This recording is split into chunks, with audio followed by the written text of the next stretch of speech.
the world. She is a top fashion model, but she has a dark and devastating secret to reveal. We all know that fashion magazines are full of fantasy and illusion, but you might be surprised to see how far the pictures can be from the truth.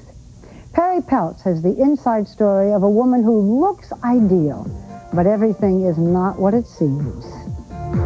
Her face has graced the covers of dozens of fashion magazines.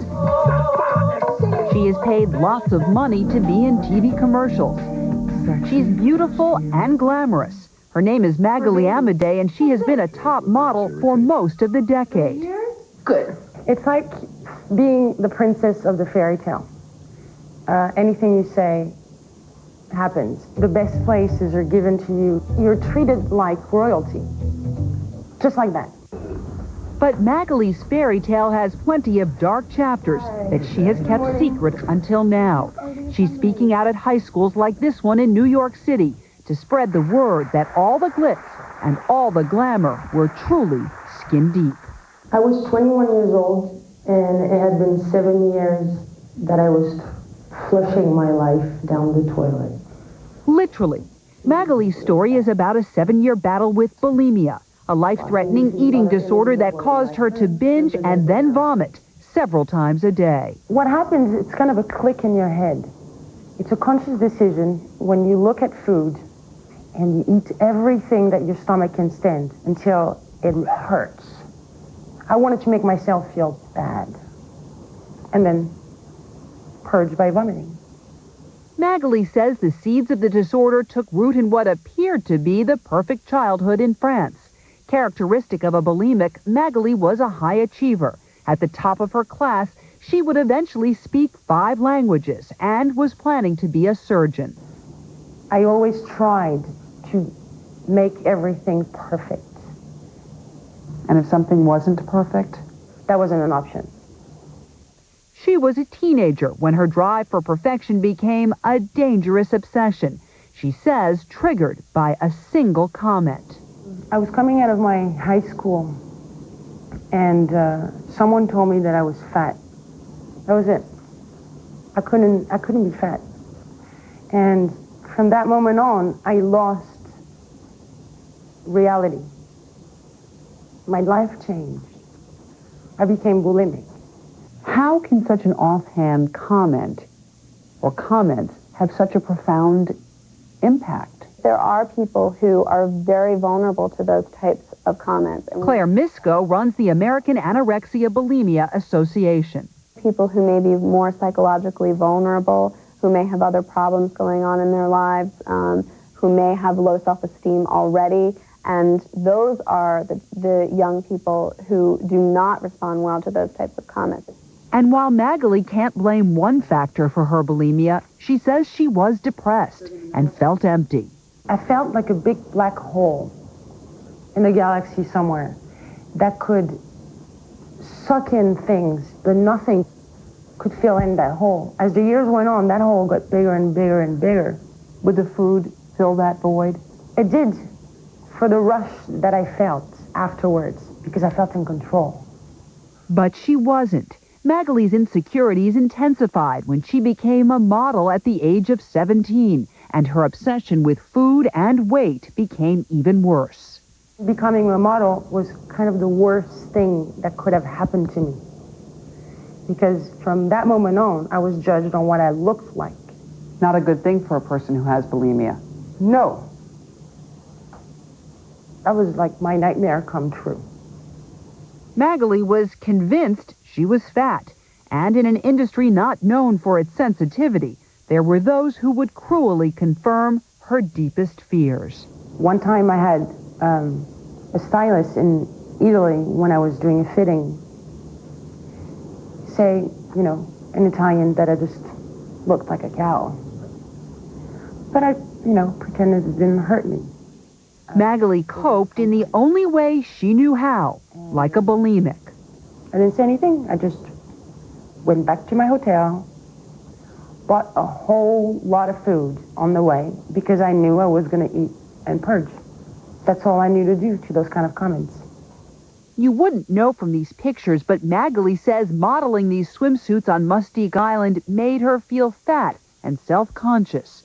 Fueled by these feelings of self-hate, Magali's bulimia spiraled out of control. At your worst, how many times were you vomiting a day? Up to 7 times a day. Magali, that is incredible. I know. On the outside, Magali was picture perfect. But on the inside, malnutrition, extreme dehydration, and regurgitated stomach acids were destroying her body. My hair was brittle. I had dark circles. My teeth. I have like, 10, 11 caps, I think, and I don't know how many root canals. My nails were brittle too. My intestines were not functioning. Incredibly, Magali lived like that for 2 more years, secretly binging and purging until her body could no longer tolerate the abuse. On this photo shoot for the French magazine Madame Figaro, Magali collapsed in the bathroom, having taken 40 laxatives the night before. When I ended up on the floor with shakes, sweats, I didn't think I was going to be able to get up because my cramps were so powerful and they wouldn't go away. I scared myself. Did you ever think you were going to die? I thought I was going to die then. Oh, yeah. Can someone die who has bulimia? Yes. What will they die of? There's an electrolyte imbalance that occurs from purging, which puts a person at very high risk for cardiac arrest. Magali had hit rock bottom. Sometimes I would fly to a job, and the idea that the plane would crash would be a very nice thought in my head. It would be such a relief. I was exhausted, mentally, physically, of keeping that secret. How did you get better, Magali? I reached out. I told someone I loved and I trusted. That was the first time I felt a relief. That's the first time I felt better. Coming forward with a secret, telling someone else, is very difficult. It's overwhelming. But it is the first step to getting help. Sounds incredibly difficult. There's so much shame and so much secrecy. And the nature of an eating disorder is that you hide it from everyone. No longer ashamed, Magali began the hard work of getting better.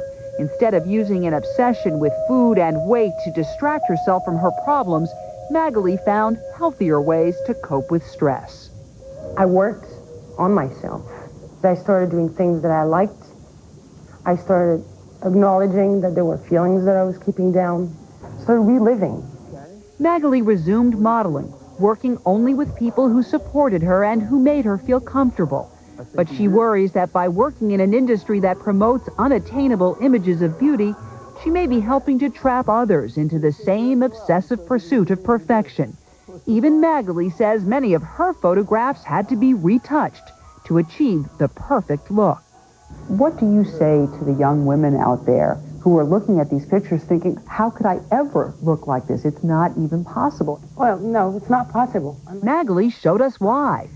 I like to think of myself as a woman that has breasts, but obviously I don't have that much. You might not, I don't know many people who have that much. Yeah. They look like they pumped helium into those. Yeah. That was in 1994. Representatives for Cosmopolitan say that retouchers don't pump up the cover model's breasts anymore. In this current ad, a slightly longer front tooth has been shortened. This has just been straightened out a little bit. In this bathing suit layout, she says her waist has been slimmed. Perfection is reached through retouching. It's not reached in reality. Perfect. Chin down right on the shoulder. The photos from what she feels will be her most important shoot will not be retouched. Yeah, that's beautiful. Magali's battle with bulimia will be featured inside Glamour's November issue. Now, turn the head. For this photograph, she isn't wearing the latest fashions, and she isn't advertising anything except the idea that there is nothing shameful about having bulimia.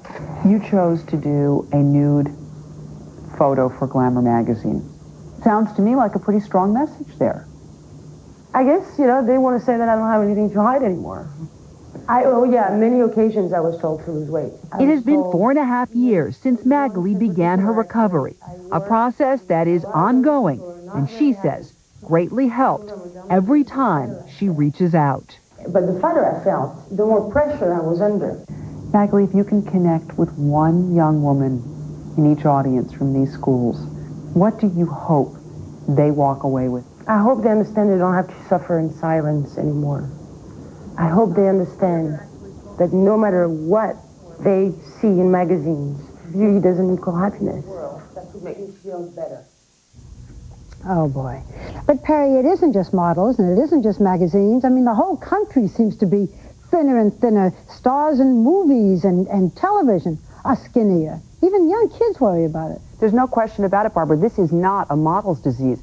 Everywhere we go, we are bombarded with these images of very thin people. So it should come as no surprise that a young person might equate being perfect with being thin, sometimes dangerously thin. Bulimia is not the same as anorexia. No question about it. A bulimic person eats a lot, so they appear sometimes even heavy, if not normal. Whereas an anorexic person is controlling rigidly how much they eat, often appearing emaciated. But you know, they are both very, very serious eating disorders that can kill.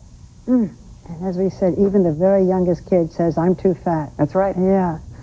Perry, thank you, and thanks to Magali. We'll be right back. An IQ test given to every NFL rookie that might show he's too smart for the job. So San Francisco shouldn't have hired Steve Young? John Stossel wonders